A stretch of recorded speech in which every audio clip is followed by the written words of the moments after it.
Okay, this is part 2. So here is a Bohr diagram of sodium and chlorine. And again, we're only interested in the outside electrons, but we're showing you all the electrons, which is the Bohr model. And so sodium has one electron in the outside shell. It's going to donate that one to chlorine. Actually, chlorine is going to take it because chlorine is more electronegative. But just because sodium has given that doesn't mean that it's all the way gone. It's actually going to make a bond between that, but that means that towards the chlorine, we have more of that electron being drawn to it. They're still attached to one another. And this is just a Lewis dot structure showing the relationship there. Now, sodium chloride is the name because we named the first element, which is sodium, and then we followed with the second element, but added IDE because there's only two molecules involved, two atoms involved, sodium and chlorine, which makes it sodium chloride. Sodium chloride is not a single particle, so when you're looking at a part of salt, you are actually looking at stacks of those ions stacked together, which is also why you get the cube shape. Ionics will form usually crystalline structures that come in repeating patterns, which actually gives us information about the atomic structure, which is why crystallography was so important during the formation of our understanding of the atom. Ions, when atoms gain or lose electrons, are called ions. A cation is a positively charged, groups 1, 2, and 3. Anions are negatively charged, groups 5, 6, and 7. Since there is a way we can say that they are electrified particles, because there's a charge, we can call them electrified particles. And we've not done the electrolysis lab yet, but in electrolysis we basically will split our water, and we will do that soon actually. Crystalline structures are called particles, not molecules. An ionic bond forms between one metal and one non-metal.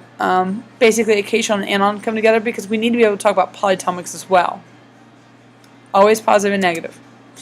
Atoms share electrons in order to complete their shells. You can have this is covalent bonding. So covalent bonding is where I have a sharing of electrons, and atoms share electrons in order to complete their shells.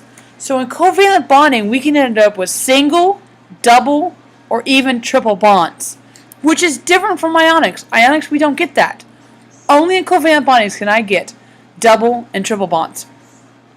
Hydrogen can only offer its electron through sharing. So when two atoms share, it's called an electron pair, and it's a strong bond. Diamonds do this and are very, very strong, very hard to break. Coordinate covalent bonds occurs when both electrons of a shared come from the same atom. Multiple covalent bonds occurs in some compounds where the atoms of two elements share more than one pair of electrons. So a double covalent bond, 2 pairs of electrons are shared. Triple covalent bond, 3 pairs of electrons are shared. And there are some examples of them. Characteristics of bonds. There was a table that I put in there for your testing materials that goes over this. A molecular compound is also a covalent compound. The representative unit is a molecule. Types of elements involved are nonmetallics. Physical state, solid, liquid, or gas.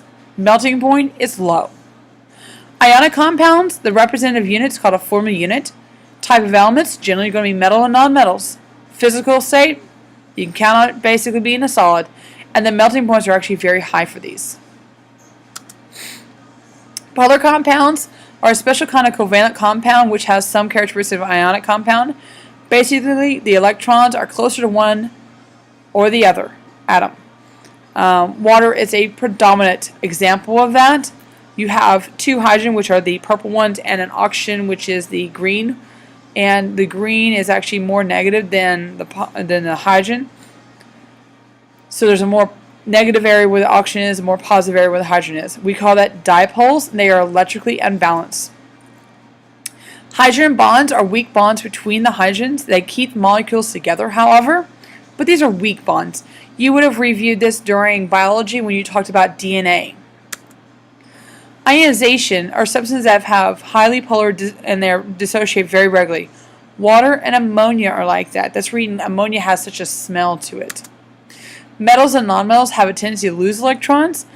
Outermost electron shells are less than half full. Nonmetals have a tendency to gain electrons. The outermost electron shells are more than half full. Some nonmetals will share their electrons like carbon. Activity of elements is dependent upon the size of atoms Also, the valence electron determines the activity.